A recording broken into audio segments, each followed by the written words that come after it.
알게 모르게 사실 유럽발 호재가 저는 굉장히 크다라고 해요. 올해 예상된 그 CO2 배출 그 기준은 그대로 가져가는 겁니다. 그 다음에 2035년 내연기관차 금지하는 거 있지 않습니까? 이것도 아직까지 그대로 가는 거예요. 그 전기차가 작년 대비해서 YOY로 30% 늘어날 거라고 전망을 했어요. 특히 중부 및 서부 유럽은 약 44%. 그러니까 유럽에서 엄청나게 늘어난다는 겁니다. 그 다음에 미국을 36% 정도 늘어날 거라고 봤어요. 트럼프가 오는데도. 트럼프는 이제 어떻게 보게 되면 우리한테 위기이자 기회가 될 수가 있는 게 뭐냐.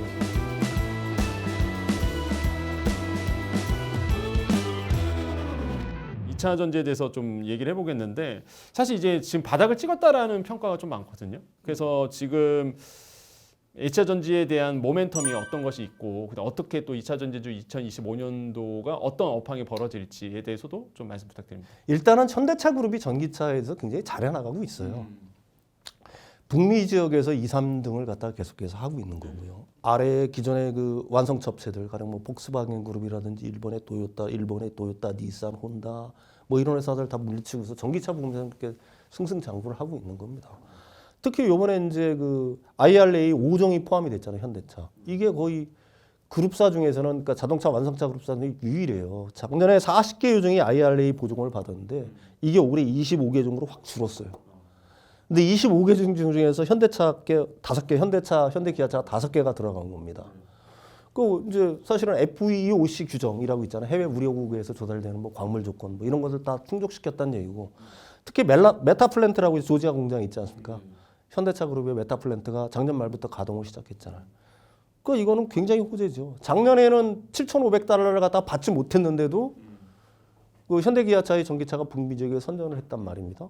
근데 이제 올해는 그걸 봐도 이 5개 차종이 받는 거거든. 아이오닉 5, 아이오닉 9, EV6, EV9, 그다음에 제네시스 GV70. 그러니까 그거는 현대차한테는 엄청난 뭐 어떻게 보게 되면 호재가 될 수밖에 없는 거죠. 현대차에는 뭐 우리나라 배터리들이 이제 탑재가 되는 거니까 그런 측면들이 또 하나 있는 거고요.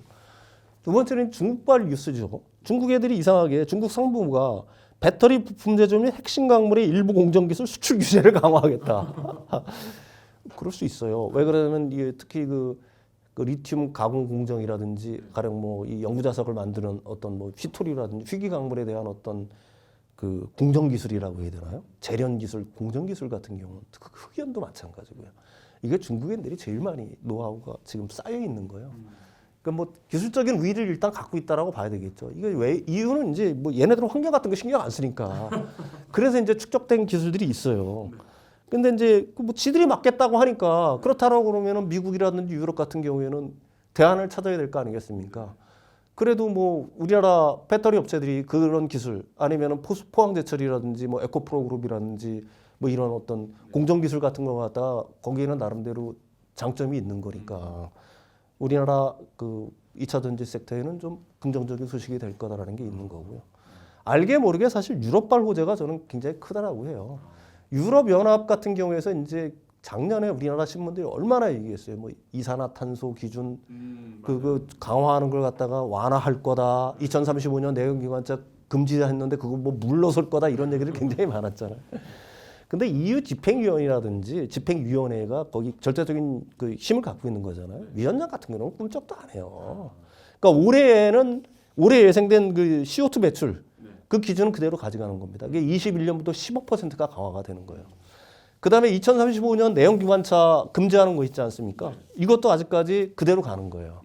이게 보통 그 이탈리아 같은 나라들이 많이 반대를 해요. 거기 이제 이탈리아에도 자동차 회사들이 있잖아요. 유명한 수제차들. 이제 사실 이런 차들이 전기차로 전환을 하게 되면 자기들은 급속도로 경쟁력을 잃으니까 그래서 반대를 하는 거예요. 이탈리아. 근데 이 회합을 갖다가 26년도 내년에 예정이 돼 있어요. 그래 내가 만나줄게 EU에서. 그런 얘기를 한번 해보자. 근데 일부에서는 이게 25년 올해로 당겼다라고 얘기했는데 아직도 EU 집행위원회 홈페이지에 가면 26년에 그냥 한 걸로 남아 있어요. 그러니까 EU 입장에서는 사실은 이 자동차의 부분에 대해서만 CO2 어떤 배출가스 기준을 갖다가 완화해 줄 수가 사실은 없어요. 왜 그러냐면 이쪽만 완화해 주면 다른 쪽은 가만히 있겠어요? 농업 부분이라든지 아니면 기타 에너지 부분. 야 우리들은 왜 완화 안 해주고 자동차 부분만 완화해줘. 이런 비판들이 나올 수 있어요. 전 산업을 갖다가 다 바꿔야 된다는 얘기거든요. 그렇게 된다라고 하면 지난 20년 동안 EU 입장에서는 탄소를 줄이기 위해서 애를 써왔는데 이게 그동안 했던 그 천문학적인 투자가 일시에 물거품이 될 수 있는 어떤 위험이 있는 겁니다. 그래서 미국에서 그 AMPC를 없앤다거나 IRA를 축소하는 거랑 거의 비슷한 개념으로 놓고 보시면 돼요. 그래서 이게 아직까지 EU 같은 경우에는 그래서 올해 그대로 간다. 그래서 이제 사실 올해 같은 경우에 이건 굉장히 낙관적인 수치인데 S&P 글로벌 모빌리티라고 있어요. 그래도 뭐 굉장히 유명한 회사죠. 근데 여기서 올해 그 전기차가 작년 대비해서 YOY로 30% 늘어날 거라고 전망을 했어요. 특히 중부 및 서부 유럽은 약 44%. 그러니까 유럽에서 엄청나게 늘어난다는 얘기입니다. 그 다음에 미국을 36% 정도 늘어날 거라고 봤어요. 트럼프가 오는데도. 그 다음에 인도를 117% 늘어날 거라고 봤습니다. 이제 중국은 좀 줄어들겠죠. 성장률이 굉장히 가팔랐으니까 중국이 제가 한 10몇 % 정도 되고. 그러니까 글로벌 전체적으로 한 30% 성장할 거라고 그 S&P 글로벌 모빌리티는 예측을 했는데 이건 굉장히 낙관적인 수치라고 저도 물론 생각을 해요. 그렇지만 작년 같은 아주 어려운 상황은 이미 지날 거다. 유럽 같은 경우에는 작년에 거의 정체 수준이었거든요. 근데 아까도 얘기했지만 유럽이 올해 같은 경우에는 생각보다 굉장히 많이 성장을 할 거고요. 미국 같은 경우도 트럼프가 왔음에도 불구하고 생각보다 많이 성장을 할 거다. 그래서 사실 그 12월 달에 전기차 엄청 팔렸어요. 미국에서. 그게 제가 저번 시간에도 얘기한 것처럼 보조금이 없어질까 봐. 미리 땡겨 쓰는 거예요. 미래의 수요를 갖다가 앞으로 견인해서 쓰는 겁니다. 이런 효과들이 지금 이미 미국에서 발생을 하고 있다. 그래서 그게 저번 시간에도 얘기했지만 지금 이따 보조금 확정이 됐잖아요. 그 예산안에 잡혔다는 얘기거든요. 이거 트럼프가 이걸 갖다가 보조금을 축소한다거나 없애려고 하게 되면은 실제로 시행하기에는 1년이 걸려요. 왜 이게 예산안 조정을 필요한 거기 때문에 지금 당장 없앨 수가 없다는 얘기입니다. 그래서 올해 이제 가령 뭐 북미 시장에서 전기차들이 이런 보조금이라든지 이런 것들이 계속 집행되면서 뭐 유럽이라든지 미국에서 많이 팔리게 된다.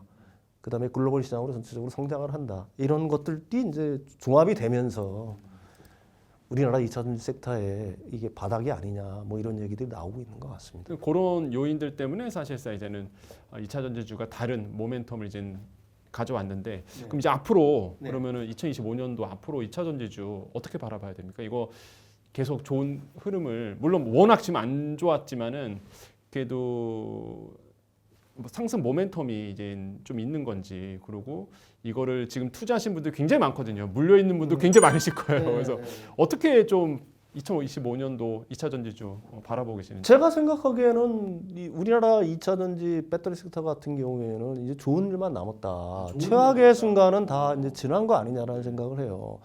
물론 또 한 번 폭풍은 있을 수가 있어요. 가령 뭐 트럼프 대통령이 나오면서 IRA 보조금 축소를 진짜로 뭐 어떤 방식으로 시행할지 모르지만 축소를 갖다가 만약에 계획을 하거나 철폐를 한다 하면은 그때 잠깐 흔들릴 수는 있겠죠. 그렇지만 아까도 얘기했지만은 2차 전지 섹터가 그 완전한 어떤 그 캐정 구간을 갖다가 전기차 국면에서는 어느 정도 지나고 있는 건 분명한 사실이다. 그 다음에 수요가 늘고 있는 거고요. 특히 이제 유럽 시장 같은 경우에서 EV3가 우리나라보다 2배 이상 많이 엄청 팔리고 있어요. EV3 제가 얘기했던 것처럼 EV3 같은 건 완전 유럽 시장용이지 않습니까? 왜 이렇게 많이 팔리냐면 중국 애들한테 유럽에서 관세 부과 있잖아요. 그게 뭐 많게는 40몇 %까지 중국 회사들한테. 그러니까 얘네들이 관세랑 안고 들어오면 경쟁이 안 되는 거예요. 이미 유럽에서 그런 현상들이 벌어지고 있는 거라고요. 그렇다라고 한다면 유럽 시장에서의 어떤 선전, 중국산이 배제가 되면서 기타 이제 다른 가령 뭐 유럽에서 만든 차들도 이제 점점 좀 많이 팔리겠죠. 가령 뭐 폭스바겐에서 나오는 차들이라든지 뭐 아우디라든지 뭐 BMW라든지 이런 차들.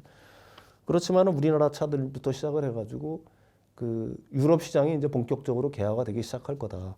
뭐 이제 그런 측면들이 하나가 있다라고 얘기할 수가 있는 거고요. 두 번째로는 이제 그 트럼프는 이제 어떻게 보게 되면 우리한테 위기이자 기회가 될 수가 있는 게 뭐냐면 하나는 이제 IRA 보조금에 얽힌 뭐 레토릭이죠. 근데 이거는 악재들은 이미 제가 생각하기에는 어느 정도 다 소화가 됐다라고 보는 거고요. 두 번째는 이제 중국산 전기차 배터리 핵심 광물에 대한 미국의 제재가 바이든 정부에서 이제 트럼프로 바뀌면서 얼마나 더 강화가 될 거냐. 제가 생각에는 약화는 되지 않을 거라고 봐요. 이제 얼마나 강화가 될 거냐라는 게 그게 핵심이라고 얘기할 수가 있겠죠. 가령 뭐 중국의 어떤 군대를 지원하는 기업들, 그 일종의 블랙리스트죠. 그걸 갖다가 134개를 발표했잖아요. 거기에는 뭐 배터리 기업 중에 CATL 들어가 있고 창신 메모리 들어가 있거든요. 그 얘기는 뭐냐면 이들 기업 134개 기업에 대해서는 거의 미국 시장에 발을 못 붙이게 하겠다. 뭐 이런 의미가 담겨 사실은 있는 거거든요. 트럼프가 들어오면서 IRA를 갖다가 그 IRA의 보조금 정책을 갖다가 축소하거나 없애는 거. 그거는 이제 어느 한편으로서는 어떤 위기 요인이 될 수가 있는 건데 그거는 뭐 우리가 수없이 반복했던 레토릭이니까. 근데 또 하나 이제 그 트럼프가 들어오면서 오히려 바이든 행정보다 대중국 견제는 더 심해질 거다. 이런 측면에서 놓고 본다라고 하게 되면은 뭐 우리나라 2차 전지 섹터에는 그게 긍정적인 요소 아니겠냐. 오히려 반사이익이다. 예, 전기차도 역시 마찬가지고요. 그렇게 봐야 되겠죠. 오늘 전해드린 정보들 잘 참고하셔갖고요. 성공적인 투자하시길 바라겠습니다. 오늘 말씀 감사합니다.